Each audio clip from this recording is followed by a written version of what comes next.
and you wanted to have that business component associated, you could ask for a home occupation permit to allow for, I I mean, hate to say this, but we don't actually permit anybody, nobody's ever. well, your ordinance requires it. I get that, but- I'm just telling you, that's what your ordinance says, so. The question, the question would then be, is that, okay, an accessory building for the storage of personal property, which is basically a garage, this would be a bigger garage, right? Could be an allowable thing. Now, the only thing that you have to look at as well within your rules is that accessory structures, i.e. a garage, are limited in sizes. 30 by 48 is what your current rules say for anything that's associated with a single family dwelling down the road. Even though it's an ag property, You'd have to go through some variance process because this is a private garage where you don't have a principal use right now, but you have to associate it. I can't go and buy a lot next to your house right, and put a garage there without a house and live in another part of town, because I gotta have a principal structure, i.e. a house. In this situation, it's the same thing. I've got ag-related buildings, right, or storage buildings, but I still have to have a principal structure, i.e. a farm. Tie that into I own the farm right to the north. That is an acreage. Where the acreage is at. Right. Well, then what you probably would have to do is if it was built in that same footprint, or you'd have to It's right to the south of it. plat and combine those two properties together where your daughter lives, and you can put your building on that as part of that, as a part of, as a way of doing it. It's cumbersome because the community has, since 1997, has said that that piece of ground should be reserved for residential development. Your ordinance requires that anybody has to have a principal structure and to have an accessory structure. You want to build the accessory structure first. Once the accessory structure is built, you're still tied to the size requirement if the principal structure is a single family house. You're tied to 12 feet sidewalls, 30 by 48, 4.5 pitch, and conform to the design of the house. That's not big And so You'll have to build multiples. So what I'm saying So much is, shit I got now is, is too big. you'd have to come in and ask for a variance from this board from that requirement. So there's about four things that you're gonna have to do to fit this in to be compliant with your regulations. One, I'm just gonna take it in bite-sized pieces. One, you'd be asking for a conditional use, you'd be asking for a variance to allow an accessory structure prior to a principal structure being built. I've seen it done in a lot of places. It's not perfect form, but it's a reasonable request. Lots of times they do attach a time frame to when the principal structure is constructed. I would never go more than 5 years. I would usually say 3 is about the most I would ever see most communities do. Put the big storage building, the garage in, you have to build a house within 3 years. That's the first thing you have to do, just to get that. Then, if he wants to build a garage bigger than your dimensions of 30 by 48 and roof and that, then you need a variance from that section of the ordinance as well. Okay, so now we're at 2 variances. More than likely, if he is to do it as an agricultural use, he would have to combine it with the existing lot that his daughter is living on right now, and you'd have to replat that property. why? I don't understand that, that property is ag, it's not residential. I realize that in future use, that was what that council chose, but it will probably never be residential because he purchased that property. Everything's for sale any day of the week. Okay, fine.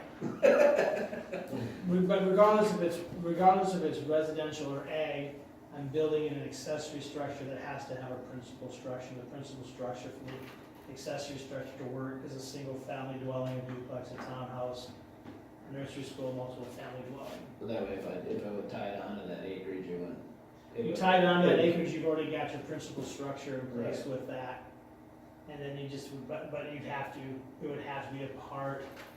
I mean, you'd either have to fit it on the existing parcel, or you'd have to add acreage, and then this would have to be replatted. We'd have to replat it. You'd have to replat that. And then then you don't, then you don't need the variance for the accessory structure prior to the house. You only need you need the variance for the size of the building. At which then, 5 years down the road, you decide to build your dream house, then you take that little sliver back from your daughter and you replat that into a new lot that's got your house and your building. And I'm not trying to say that's the wraparound to get it right, but that's procedurally how you have to handle it. Now, the Board of Adjustment could just turn around and say, you know what, we like you, we like your idea, we just think it's premature to build an accessory structure without a residence, and so we say no. That's a possibility of something like that happening. As we, I thought, as you were telling me, Susan, I thought this was more of what I would call sole commercial use, where we were And I didn't, conducting business on a daily basis and people were coming and going, and if that's not the case, that headache's gone. yeah, That headache's gone, because I don't have to change the land use plan, we don't have to do any of that stuff.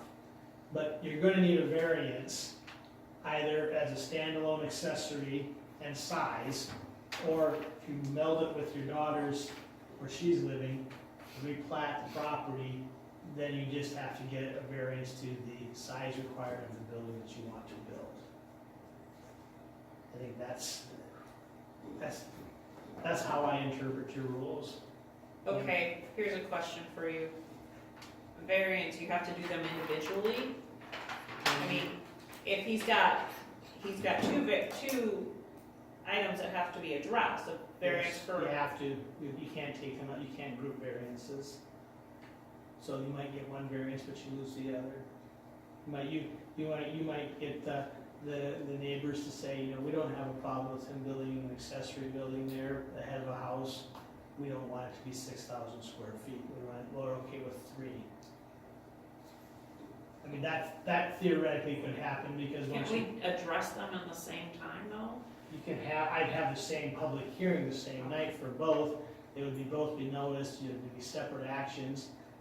But the first one that you would take up is just, can I do an So you're accessory? making stuff that gigantic shed behind the acreage? The other idea, I mean, I'm just saying, those are the things that you'd have to It's gonna decide. be set back. You could turn around and you could grant the variance, you could turn around and say, we don't have a problem with a 6,000-foot pole building to be built there, and that's the variance, and we don't have a problem with it being built 5 years before a house. But Okay. to mediate neighbors' concerns, we're gonna turn Okay, around I and was say under that the you're gonna impression it's plant coming trees, around. so it gets shielded by, within 5 years, by the time you build a house, we might have, green 6-8 foot evergreens or something, you might be able to, do that, or you might turn around and say that, the business aspect that could be associated, and there's no offices or anything like that going on, and that's just for storage. I mean, those are things that the conditions you can place on the use. But the first question you have to ask is, will we allow a storage building absent a house? And then when would the house get built? Okay. And then how big is the building gonna be, and can it be a pole barn? That's what you have to get to. Well, first, the very first thing that I'd like to see is some drawings. I got a printout on my computer, what the Okay. building's gonna look like. All right, and then the wording, the verbiage that goes along with that, like somewhat like what you were saying, John, because I have no idea. This could be 6 feet, and I might say, oh, it looks a couple inches. So, The shed ain't gonna be small. well, Well, and, that was kind of holding 5,000 bales, definitely. and the other thing that I wanted to ask you, have you talked to everybody about this? You sent out a letter, right? No, That would be part of the I'm process. talking It's part about, of the process, because I tabled it, because we couldn't bring it, because I didn't know how. I thought Susan already said on there. No, No, what, but literally, have you spoken to your neighbors, yourself, person to person? Greg. There's a, Only like one other one. no, you eliminate the street, was it 250 feet? Well, in this situation here, we would have to, I think your ordinance says you have to notify all adjoining property owners on, we don't have to rezone, so we don't have to worry about that. Okay, so it. So it it's would just, the be- conditional use language, the board of adjustment language, which says, So it only, really would be yourself and a couple, No. owners on Antelope. No. Yes. no, he owns this whole piece. Right, I know, So Oh, it so would be Benzie's. everybody here, everybody here, oh, we're talking, everybody here. So really only 3 people. no, there's more. There's Well, 1, 2, there's 3, 2 on the end 4, of Antelope. 5, 6, 7, there's 8 lots. Then They'd have to dogs talk to- are So 9, me, this would be Randy, 10, this would be 11. Fargens, the people And then that 12, the other ag property. And actually 12, Fargens and 13. Hager's on both. Jim Cartel. It looks like there's about 13 individual parcels. Who owns them? I don't know, that's you guys let me know that. Every one of those, there'd be a notice in the paper, every one of them would get a letter saying that there's a public hearing on this date, at which time you get the opportunity to state what you want.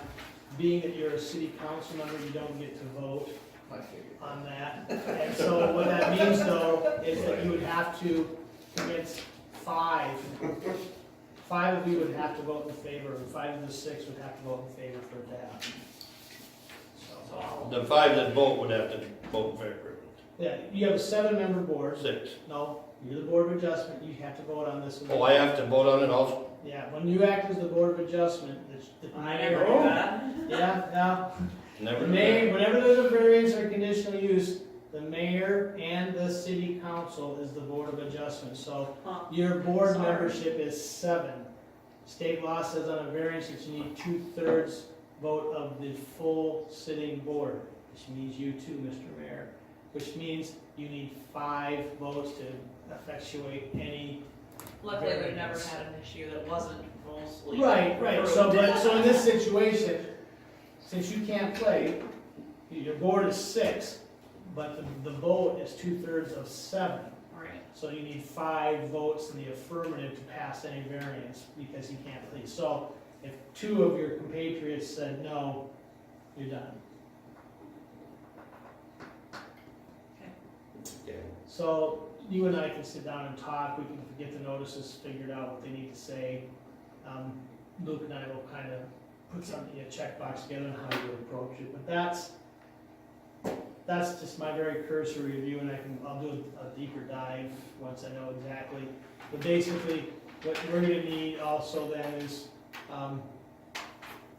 location of the building, whether it's part of the daughters, or you're gonna add a lot. You know, we wouldn't make it plat, the board wouldn't make you plat it unless they said yes, right? But then you have to decide whether it's gonna be part of that existing, farm. Now, that's not a quick question. Something else just popped in my head.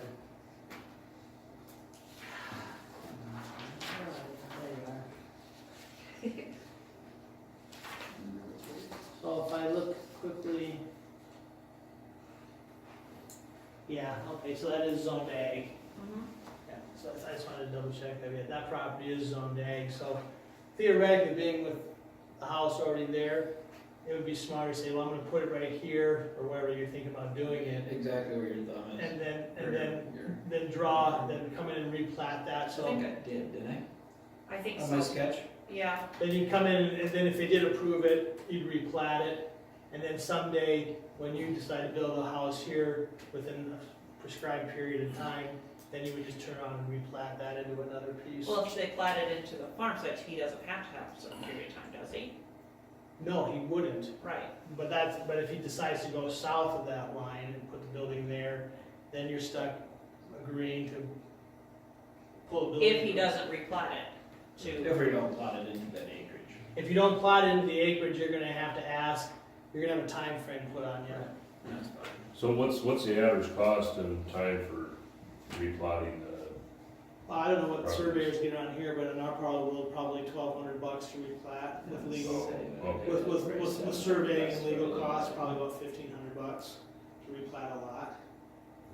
and you're talking Stick pins, probably put pins in. 30 days, 45 days Well, for completion, for you guys, we have to publish a notice in the newspaper 10 days prior, at least 10 days prior to the hearing. Send letters to all the neighbors within a week prior to the hearing. You guys publish in your own paper, who do you guys? Yeah, Yeah. or That's a Wednesday publication? Thursday, Comes out Thursday. You have to have the paper by when? with, Monday morning. So theoretically, if you wanna do it in June, you'd have to have, you couldn't do it. You if couldn't waited. do it in You're gonna June. have to have a special meeting in June to address this, at which time, that's, you know, so let's just say it's the middle of June. You guys go through everything there, you could have board of adjustment action on that in June, by the middle of June, and then I wouldn't hire a surveyor until I knew I had the deal done with the city. Then you have to get it surveyed, so you could maybe theoretically then come back to the city council at the July 1st meeting and have the plan approved theoretically, so maybe first week of July before you could theoretically pull a building of it, in a perfect world. But we wouldn't have to have a resurvey of all I just have to do is build a house and follow that If you're If we gonna, don't tie it on. if you're gonna stick it south of the line, That's where it's then, going. then you don't need, and you don't have a problem signing a deal, I'm gonna build a house in 5 years, then you don't need to replat anything. But if you think that after you maybe talk to some of the neighbors that I might have to stick it up here because I don't wanna have to, for whatever reason, then you're gonna have to plat it, and then, you know. The quickest way, if the board agrees to the two variances, probably about 3 weeks, you can have a building permit. If the board, if you have to go up here and do it as part of that, now you got surveying time in there as well, so. But that's, again, I'm not gonna tell you what you can and can't do, or what you should or shouldn't do, it's just procedurally, that's what you have to do.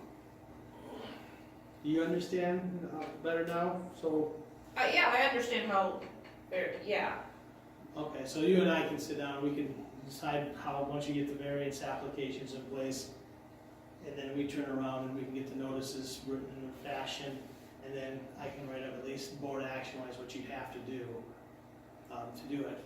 And then it's really depending on what the neighborhood wants to see out there. That's the downside of zoning, is you take the neighbors into consideration as well. So did Jones do all this? I don't know. Now that's something, I don't know. Did Jones do all that? his was his property, that property was zoned commercial. That's one commercial out there. Everything but his house is zoned commercial. Which, Yeah. where's that at? The northeast corner. Bar, not, Not there, it's not zone commercial. It's not zone commercial not out on there. that side, it is, no. Way out to the east. right, East, no, just there. right there. What's on that piece of ground?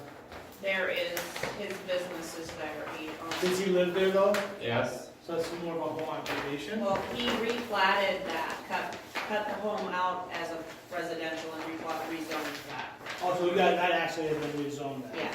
Oh, okay, there's a difference there. And I think, That's why I don't show that right, that's commercial. and then, I think, what did we do in our old future land use map? You had this residential, but you're saying now part of it's residential and part of it's commercial. So what do we change the land use plan to reflect that aspect of it?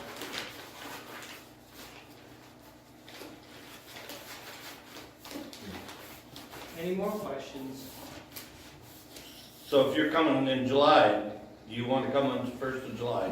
1st of July is our first Monday. Right, that's where I was thinking we would start having our conversations on the zoning ordinance the first Or of do we July. want it the 8th of July, the council? What do you guys want to do? That's why,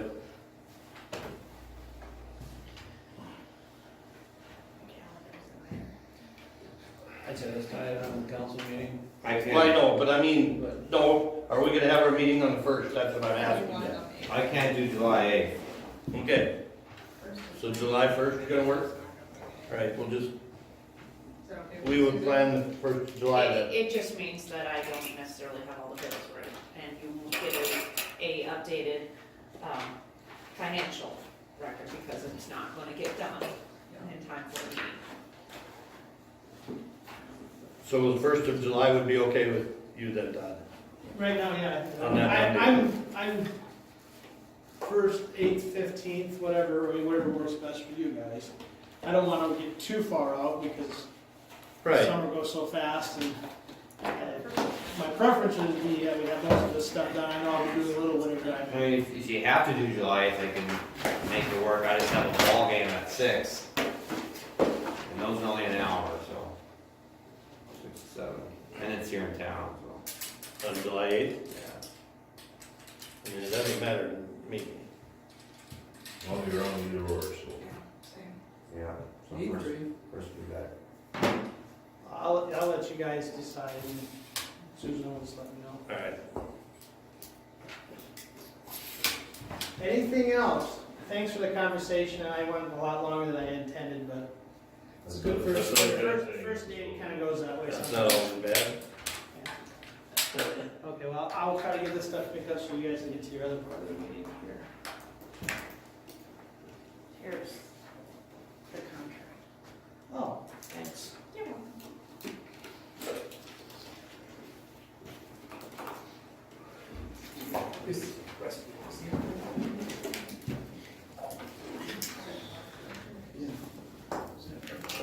No, it's just.